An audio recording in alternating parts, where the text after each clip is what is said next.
Okay, right. Hello, it's me again.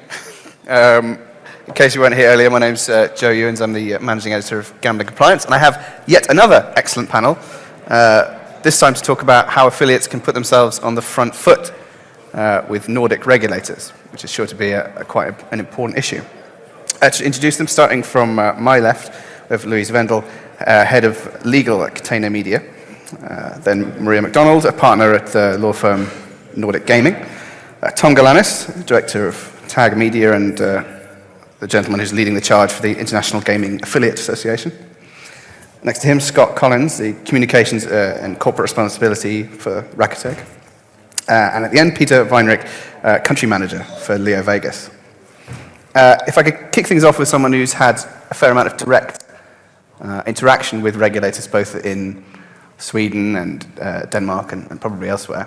Maria, could you give us a sense of how you expect the regulators to behave in Sweden towards the affiliate industry and how in Denmark they've generally approached affiliates? Yes, thank you. I'm glad that the Nordic countries seem to include Sweden and Denmark only today. But it's well, if you it have is. other regulators too, then Yeah, I'm happy to hear about that. I don't think it's feasible to think that any other regulator will talk to anyone right now.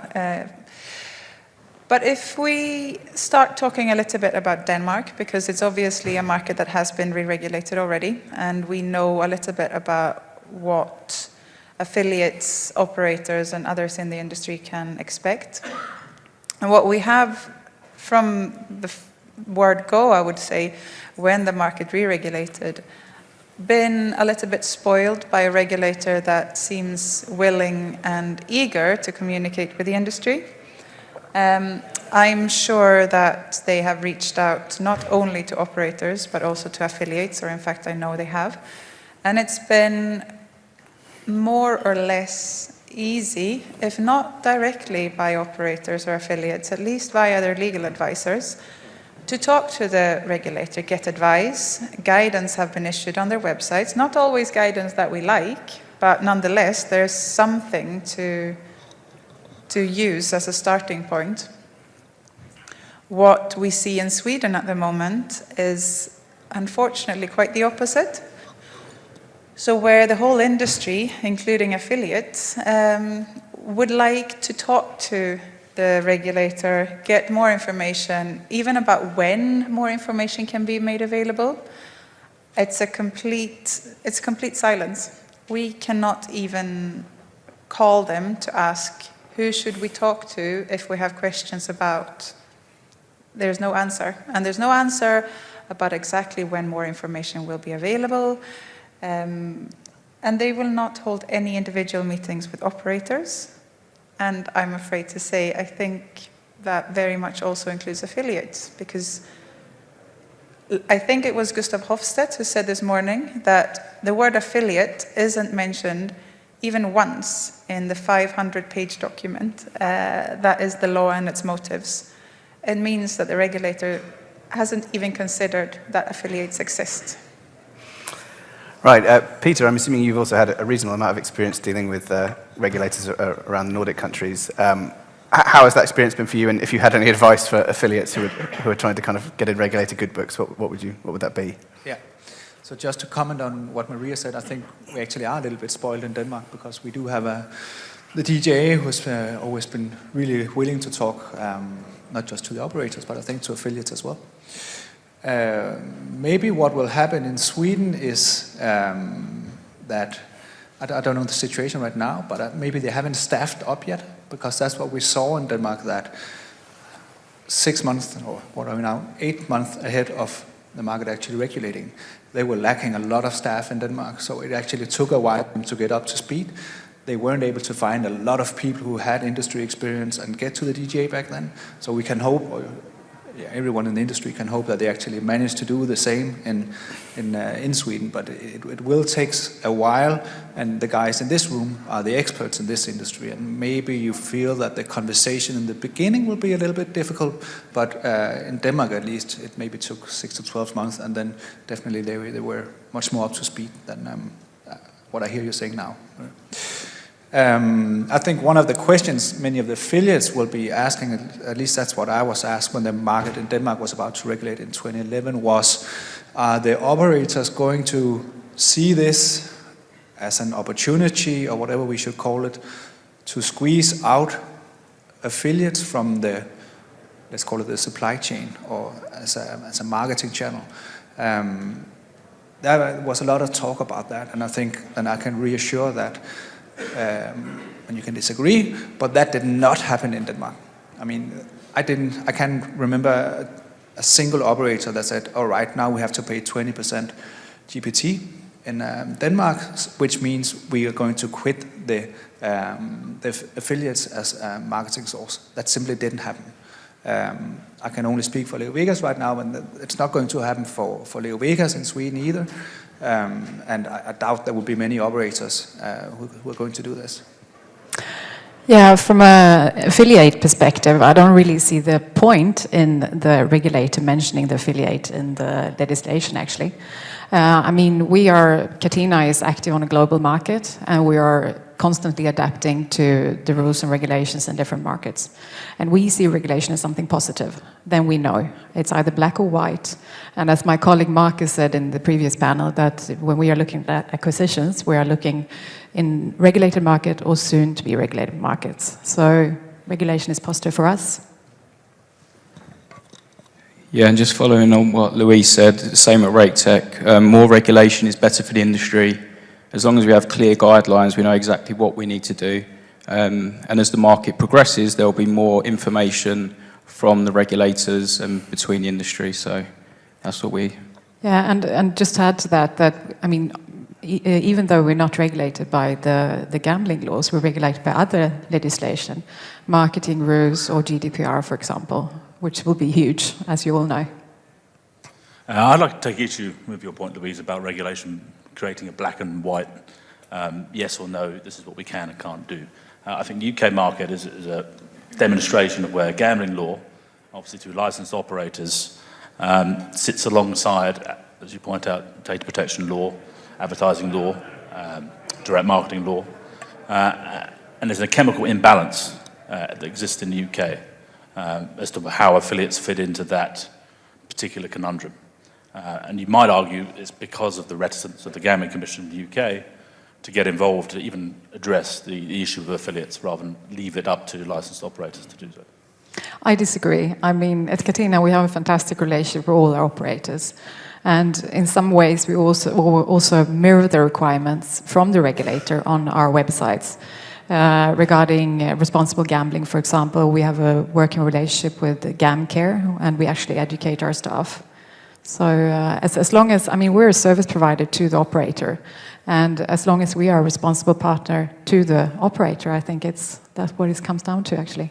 Yeah, just to take comment on that and sort of address the subject of the session. Front foot. How can affiliates get on the front foot? What you've done has been a reaction to market turbulence. It wasn't, well, you might beg to differ on this. I know Scott's job at RateTech is to do this, but it wasn't to address the issue of social responsibility. It was done in reaction to operators insisting that you go ahead and do it. And they only did it based on loose advice from the Gambling Commission in the UK, rather than guidance, which actually, we will talk about Denmark. I think there's actually been clearer guidelines, one might call it instruction, from, I think it was the Consumer Ombudsman, right, to tell affiliates what they must and must not do. There hasn't been that clarity in the UK market. My fear is, addressing Maria's point, that if the regulator in Sweden is not even looking, not even mentioning affiliates, it might well come as an afterthought when licensed operators in Sweden, as soon as public opinion starts addressing the visibility of regulated gambling, it might fall back on the affiliate side of it, and we might get a similar reaction from operators. I know Peter's point about Leo Vegas not intending to curtail, limit, restrict affiliates in Sweden, but I can tell you for a fact it's going to happen. As soon as tax is in the equation, it will happen. Maria had a point there. My point, I think, is also that, yes, of course, affiliates have other laws other than the Gambling Act to look into and to consider. But if the regulator will not even talk to the actual operators who it will license at this point, the operators will not know exactly what they need to adhere to, which makes it impossible to tell affiliates what they should adhere to. And my fear is that we're in for a ride where new guidance won't be out, but there will be enforcement of new rules that we don't really know what they're going to look like, and it might come as a surprise both to operators and in the extended form to affiliates. I think it depends on what kind of affiliate business you're running, and I can't speak for Catena, but what you're representing, but I can tell you that when it was Jan 2012, when the Danish market regulated, there were a lot of frustrated affiliates in Denmark because they could not get all of their questions answered by the DGA. And I cannot see why that wouldn't be the case in Sweden. So if you say we don't want to be in the regulation, I think you're way off, because you will have so many questions on whether it can be everything, but it depends on your business. But just saying that you don't want to be in the regulation, it's a bit too easy from my point of view. Yeah, well, I disagree, but I totally agree with Maria, though, that of course that the legislation needs to speak to the operators at some point at least. But I mean, said that, we are also, Catena is also applying for licenses in the US, for example. We're currently waiting to get the New Jersey license, and we're just this week actually handing in the application license for Pennsylvania. And we're also getting a license for Romania. So if there's a license requirement, we will follow that as well. So we are aiming to be compliant in all ways we can. I wonder if I could ask the affiliates as a kind of follow-up to that. Would you, you've talked about having guidance and the lack of it being an issue. Would you rather be licensed and have it super clear, or do you think that's not something that affiliates should be subject to? Do you think they should just be free to operate only in thrall to advertising regulators, not gambling ones? Yeah, as Louise just said then, whatever the rules are, we will follow them. It depends on market by market, and we try and go above and beyond. For example, in the UK, when they said, we have to be gamble aware, 18 plus, please gamble responsibly, that's the bare minimum. But what we like to do is provide guidance that will protect problem gamblers with bankroll management content or, basic tests to detect problem gambling. Anything that affiliates are required to do, you should always think to go above and beyond and follow the rules and not try to bend the rules. So that's what I think. Why should affiliates and indeed operators sit back and wait for legislation to happen? Surely there should be it might be difficult in Sweden, but there doesn't seem to be any concerted effort. It's interesting what Louise said, as one of the biggest affiliates around, just waiting for that legislation and then react to it and abide by those rules. Those rules could very well in Sweden be punitive to the way you operate as an affiliate. They could really restrict what you do. Obviously, if you employ staff in the Swedish market, you might have to cut back. Why not either individually approach, and Sweden might be a bad example in this regard, but Norway's an interesting announcement this morning in Norway. We've not talked about it, but what I would deem highly draconian levels of research is going to go into the oil fund, for instance. Players' bank accounts are going to be supposedly, this might not happen, of course, but analysed for gambling activity. This sort of level, and this is coming from a political level, obviously. When that happens without the word affiliate coming up in the conversation, it's an afterthought, it's an aftershock, if you will, as actually we've seen in the UK. So my question to Louise and to Scott is, why not address, talk about compliance, but the responsibility angle, and I know, Scott, that's what you do at RegTech, actually creating a unilateral path for what's expected in terms of responsibility. I know obviously Catena seem to be doing a good amount of work in that regard, but there doesn't seem to be any push towards demonstrating responsibility. more outwardly than obviously coming up on a panel and having it on your websites. There's no PR, there's no industry voice that's really driving this forward. I think that is vital when it comes to public opinion in particular. I agree that a public voice would be good, but I think that to take that initiative, you have to be organized, you have to have a plan, you have to have an agenda, and you have to also have to plan for what happens if the partners in this business association does not follow the rules, the sanctions, financing, etc. But in all young industries, which we actually are, it always takes the time to form a business organization. But I can see your point, and maybe that will happen as well. Okay, yeah, and I agree. It's a fast-paced industry. We're always learning.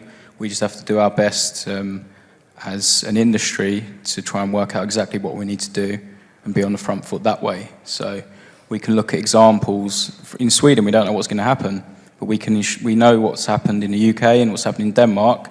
I don't see it being too different. So as long as we understand what we need to do in other markets, we can apply that when we need to. I wonder if you think what a role affiliates have to play in the wider reputation of the gambling industry. Certainly, we've heard recently that in Denmark and Sweden, I think in Norway as well, the reputation of the gambling industry is not particularly strong. People are the average consumer doesn't like the amount of advertising that there is on television, for example, and affiliates. Your main method of acquiring players, or one of your main methods, is through forms of advertising. Are you concerned at all that kind of public perception, not necessarily political even, will hamper you in Sweden or in Denmark or Norway? And what can you do to mitigate that, do you think? I just think it's all about transparency. When you're targeting players and speaking to them, you need to let them know you're an affiliate, this is what you're doing, and going down that route rather than trying to be misleading. Some affiliates do some really bad things and bad practices, which you've seen. Stay away from fake news stories, and just be honest, try and be objective in what you're doing and get your messages across. I think the issue we have, as in any industry does, to be honest with you, particularly the gambling industry, where there's obviously going to be negative connotations, negative PR around what we do.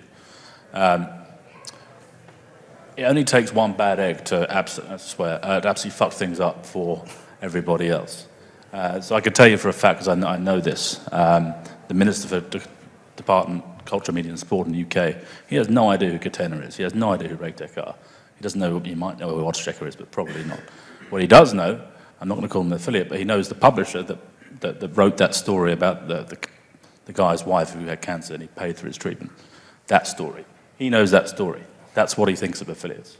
And there's no kickback, there's no pushback to demonstrate all the good things that we do as an industry. I like to think we do some good work, and then to your point, Joe, affiliates are a vital cog in the decision-making process for a player to choose which operator to go for. And it's done, obviously, yes, the first thing they tend to see is a free bet, a free offer. But there's solid, and you guys do this yourselves, solid reviews based on and actually holding operators to account. And that's what good affiliate marketing in my eyes looks like. It's not the only way, but it really only does take one bad egg for the whole house of cards to come tumbling down, if you will. Yeah, and that's the whole point. We need to be serious players in this business, both affiliates, both operators, and we both have to take the social responsibility. And for Catena, that's what we're doing, and I think the Regtech as well. And the social responsibility partners, that's what it's all about. Can I just say, I don't think I've attended a single panel at these kind of conferences without discussing the reputation of the industry. And it's kind of like, is that really what we're discussing instead of acting on it? No wonder the perception is what we think it is. Let's start doing something about it. Instead, we're leaving to the monopolies or the former monopolies such as Danske Spil to go out and claim their position as the responsible gambling company in the country, and they're not doing anything that's very different from the rest of us. On the flip side, I would say I could probably point at other operators that are doing more, but the story that's out there and the perception that's out there is that they are the good guys and the rest of us are still almost 7 years into regulation in Denmark. It's Danske Spil who has that advantage, and it's kind of us job to change that, both the operators but also the affiliates, of course. Agree.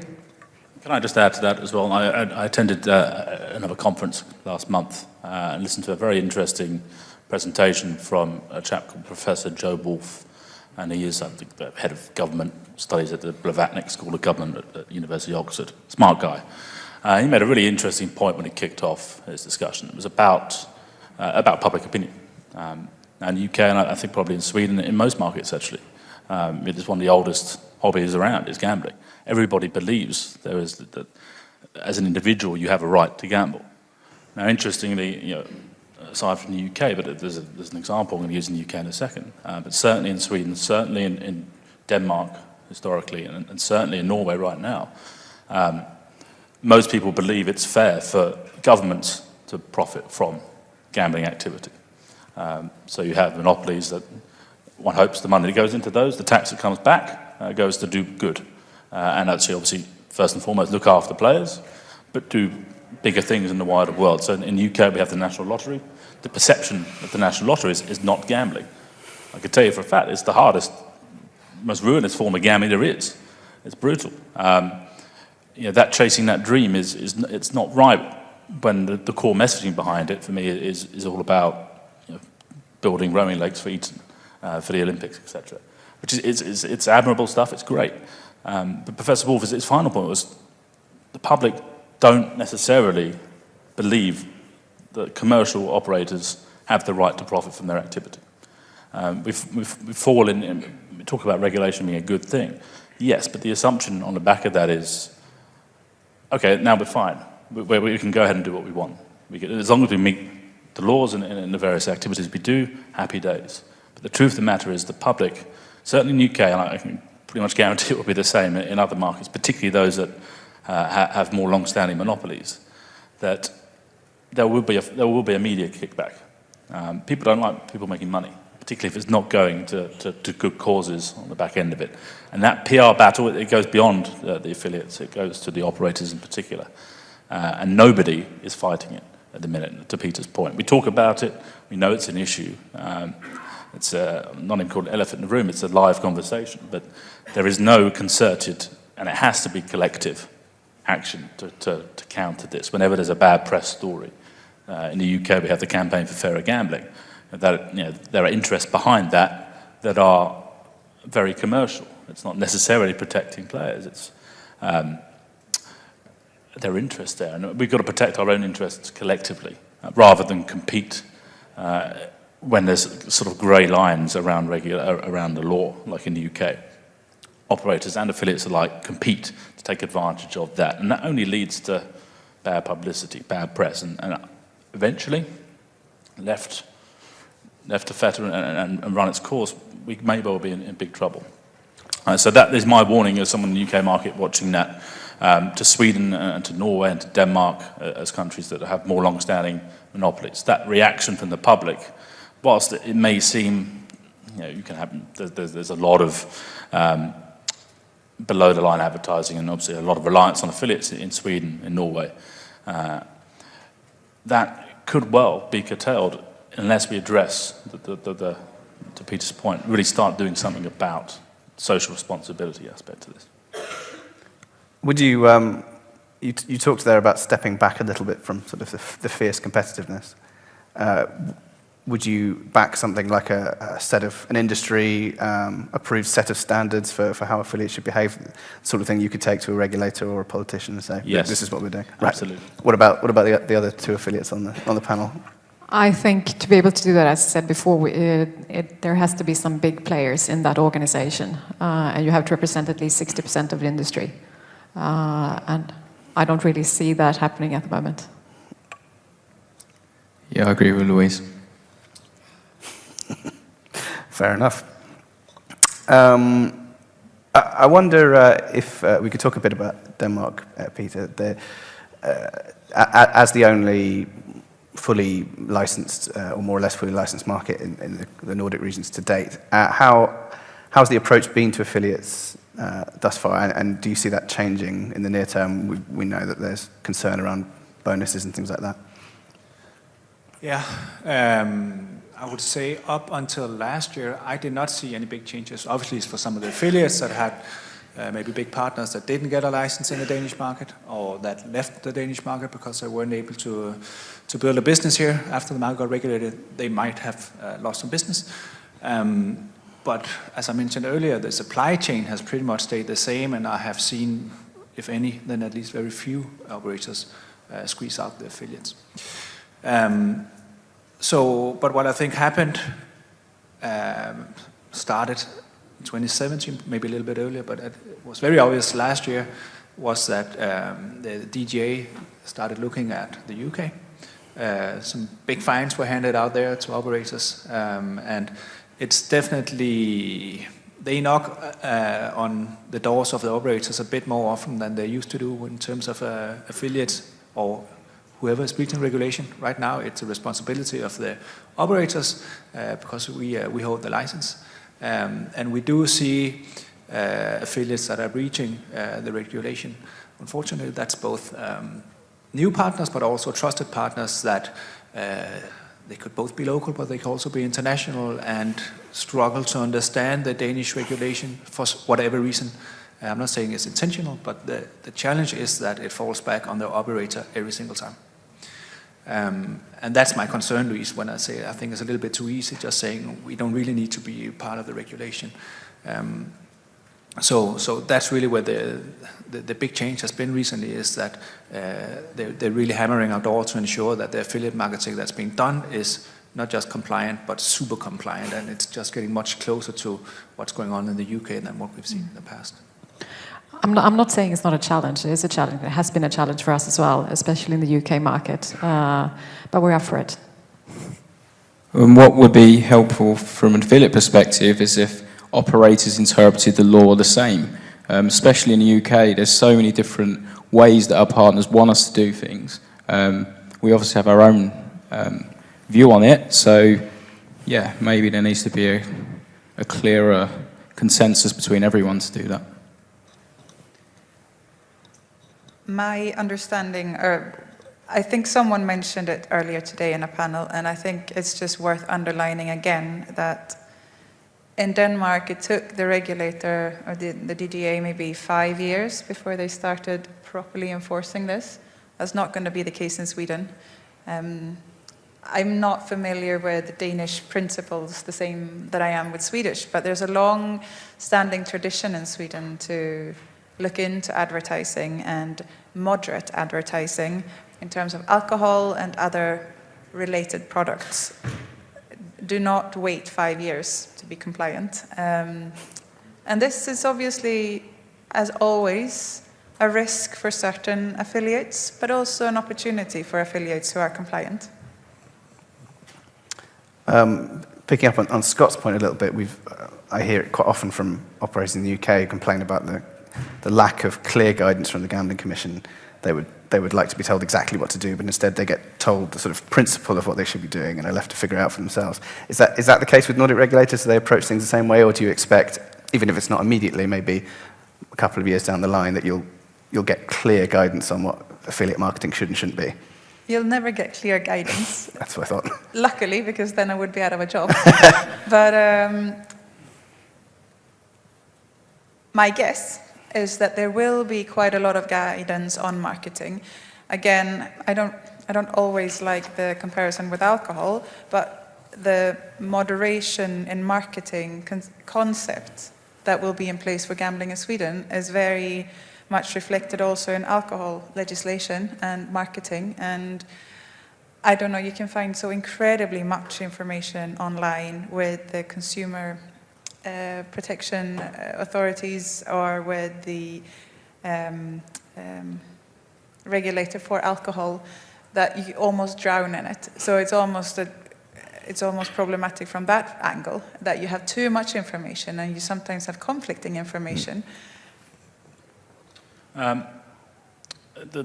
certainly in the UK, and I imagine it'll be the same in all other markets, the job of the regulator is to protect the customer. There's a misconception that really the UK Gambling Commission is there to serve the interest of the market. That's not true at all. They're there to protect players. That's their first line of duty. And to cite your point, Maria, about alcohol and other industries where they're older, but they're probably far more developed as an industry. And with that comes, and it's often has a bad rep, but effective lobbying. Lobbying serves a purpose of protecting the interests of the industry and having that open conversation before or during the process of legislation in Parliament. That does not happen in the gambling industry. What happens is, here's the rules, live by them. Or in the UK, live by them, but do a bit more. For me, that effective lobbying as a collective is the way forward. But obviously, larger operators, larger groups should have the power to be able to go and do that. Now, if there's a reticence from the regulator in Sweden to engage, that's tricky. But we just got to make it happen. Yes, but we have to remember that in Sweden there are no regulated sellers of alcohol. There's a monopoly. So yes and no. And I could just confirm what you said, just Tom, that when you ask the regulator and it's like, is this enough? They normally say, this is the minimum requirement. So you could probably always do more. I think as we're approaching the end, I'll turn to the audience and see if we have any questions for the panel. Any hands? No, okay. Well, that's fine, because I wanted to ask about this concept of moderate advertising that's been thrown around. I brought it up earlier, but are we expecting to see a huge change in tone of advertising or in volume of advertising once the Swedish legislation comes in? Because there certainly seems to be a lot of it right now, and Svenska Spel itself is not immune from criticism on that. So do you think it's going to change much? Do you think it's going to affect what affiliates should be doing, or not really? I don't think the amount will become less, not within the foreseeable future. We can see it in Denmark. There's not less advertising. I think that the advertising will need to change its form slightly. How marketing is done, how words are spread, and how you formulate your advertising. But I don't think it's going to be any less. Oh, and to the affiliates, I guess the same question from a different perspective. Are you planning to change anything about the way that you operate with a view to staying on the good side of the regulator, or not really? Well, it's clearly a guessing game because we don't really know. But what we are doing, obviously, we're looking at other regulated markets and we're trying to apply the same principles as we're doing there. And that's a good starting point, I think. Yes, exactly what we're doing. One thing I can say is once Swedish regulation is out there and operators start acquiring licenses, they will be the ones we'll be focusing on working with. So. And Peter, have Leo Vegas changed? Are they going to be changing the standard Swedish affiliates to, or is it staying the same? I think there won't be anything specifically happen for Sweden, but we have been changing quite a lot, actually on the back of what's happening in the UK and what's also happening in Denmark now.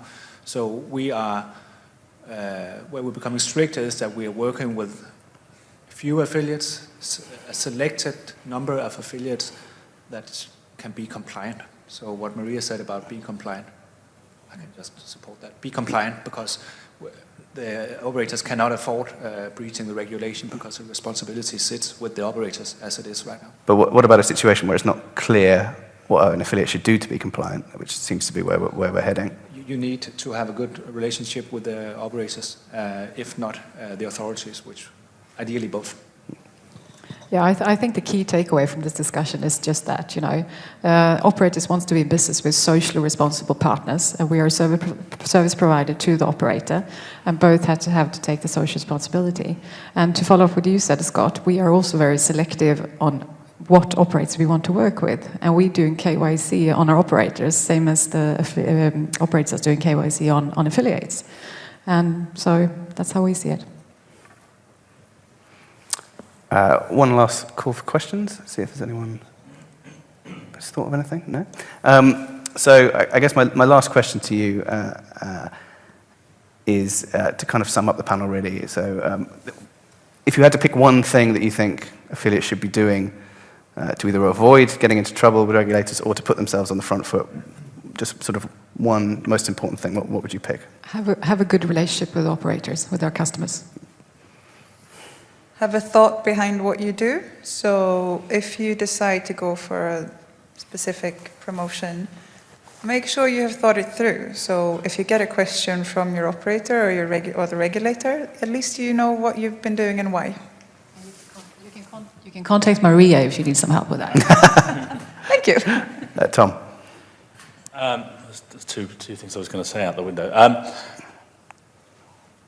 Again, I like sort of bigger picture stuff here. So I'm going to say define what an affiliate is. Obviously, everyone's slightly different, but for me, anyone that profits as a third party on a performance model should be defined as an affiliate. And when you really think about that, we're talking about Google, Facebook, talking about football clubs.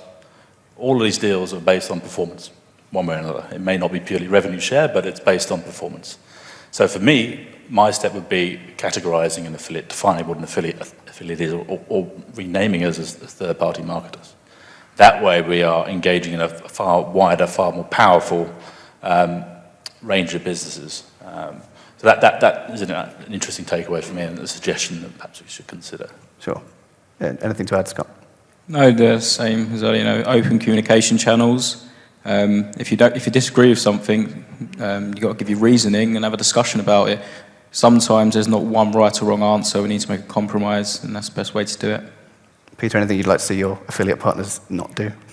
I mean, I would see this as an opportunity when the market regulates, because, as I said before, the regulators will work with fewer partners, fewer affiliates, because you cannot be working with hundreds of affiliates, because you need to invest more resources in each of the relationships. So put some resources behind your compliance, get compliance managers in, or whatever you need to be compliant in the market.